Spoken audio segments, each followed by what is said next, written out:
Il est provocateur. Il a réponse à tout. Et il risque de devenir le futur leader du monde libre.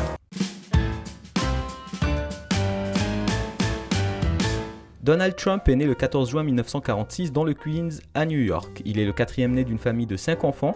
Il a 2 frères, 2 sœurs, ainsi que ses 2 parents, Mary Trump, mère au foyer, et Fred Trump, promoteur immobilier.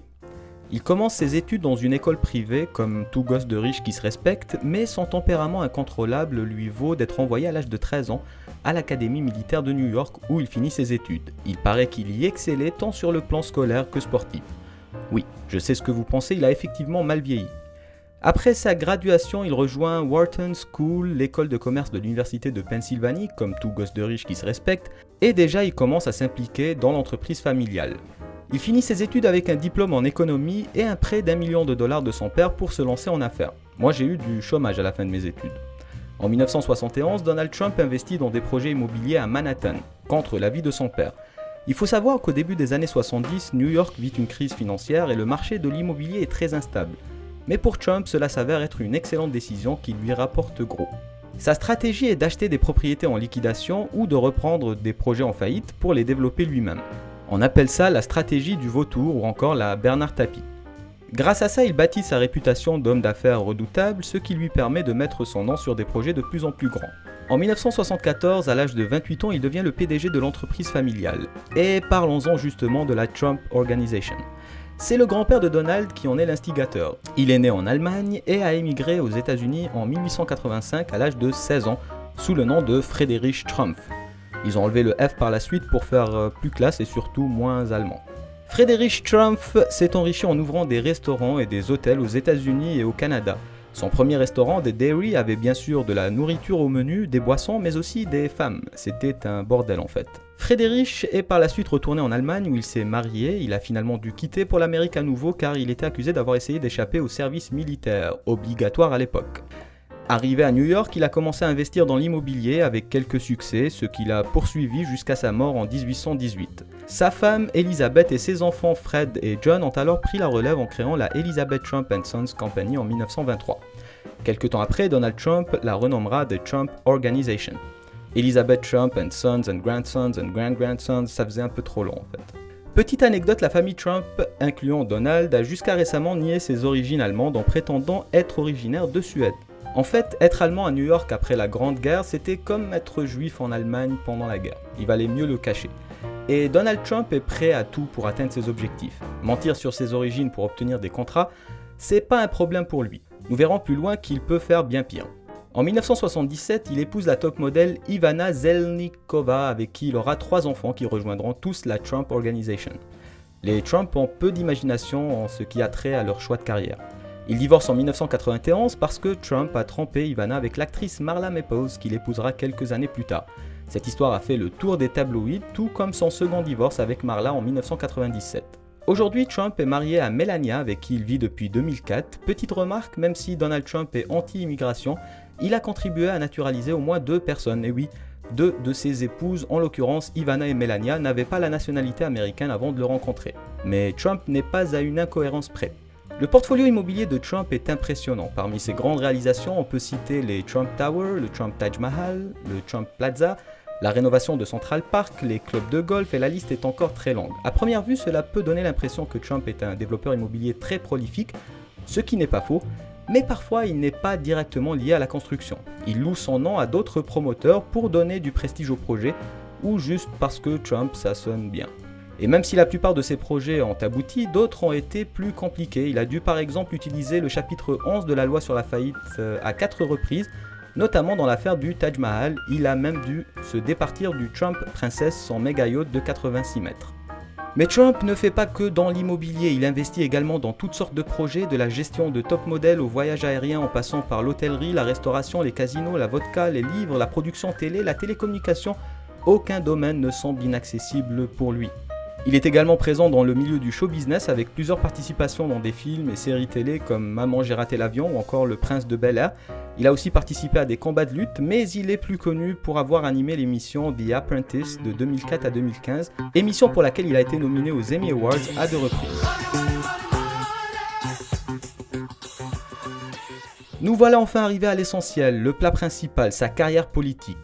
Aux États-Unis, Donald Trump est considéré comme une sorte d'électron libre. Il soutient différentes personnalités, il passe d'un parti à l'autre selon son humeur du moment et surtout selon ses intérêts. Il a par exemple soutenu la campagne de Ronald Reagan ainsi que de Mitt Romney qui sont tous les deux républicains. Mais lorsqu'on lui demande quel président récent il préfère, il répond « I would have to say Clinton ». Non pas George Bush fils ou encore George Bush père qui sont les deux derniers présidents républicains. Il a même dit en 2008 qu'Hillary Clinton ferait une bonne présidente. I think you'll be looking at the record of Hillary Clinton and how did she do as Secretary of State, probably above and beyond everybody else and everything else. Aujourd'hui, il trouve qu'elle a été la pire secrétaire d'État de l'histoire. Hillary Clinton was the worst Secretary of State in the history of the United States. On note également qu'il contribue de façon quasi égale aux caisses des deux partis. En fait, s'il s'est lancé dans la primaire républicaine, c'est par pur opportunisme. Il a tout simplement jugé qu'il avait plus de chances que dans la primaire démocrate. D'ailleurs, lorsqu'un journaliste lui demande s'il est républicain ou démocrate, il répond « In many cases, I probably identify more as a Democrat ». Il a même dit que si les républicains ne le désignaient pas comme candidat, il se lancerait en candidat libre. Aucun sens d'appartenance au groupe. Et c'est toujours comme ça avec Trump. Ses décisions et ses prises de position ne sont pas fondées sur des principes ou des valeurs, mais elles sont toujours faites par opportunisme. Le plus étonnant est que depuis l'annonce officielle de sa candidature le 16 juin 2015, Donald Trump cumule les faux pas et les incohérences et pourtant, il continue à gagner de plus en plus de supporters et de grimper dans les sondages. Il se permet par exemple de se moquer du journaliste Serge Kowalski sur son handicap, de parler des menstruations d'une autre journaliste parce qu'il n'a pas aimé ses questions,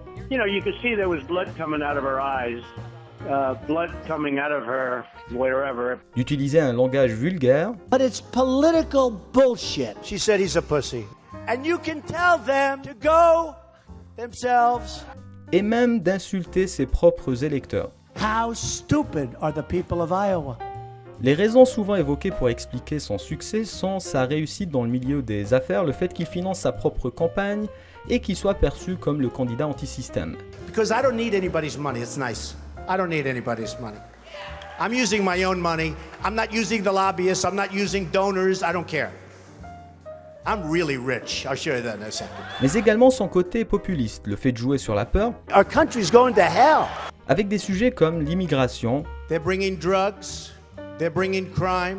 They're rapists. la menace terroriste, Islamic terrorism is eating up large portions of the Middle East.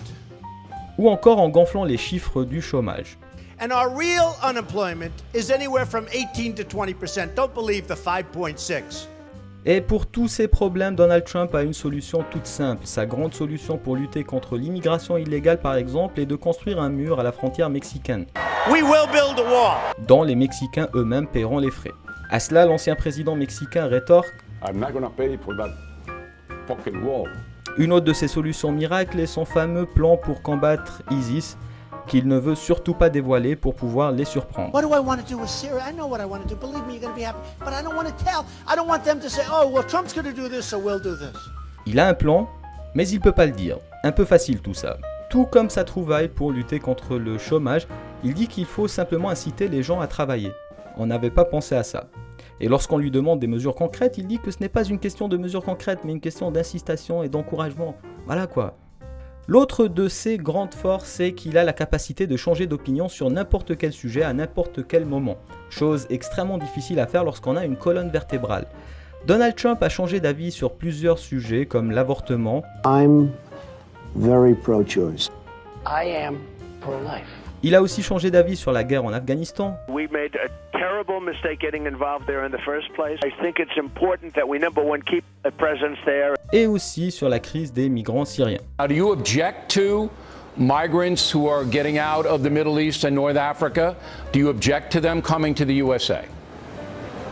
I hate the concept of it, but on a humanitarian basis, with what's happening, you have to. Look, from a humanitarian standpoint, I'd love to help, but we have our own problems. En plus de sa schizophrénie, Donald Trump est capable de dire à peu près n'importe quoi sur n'importe quel sujet.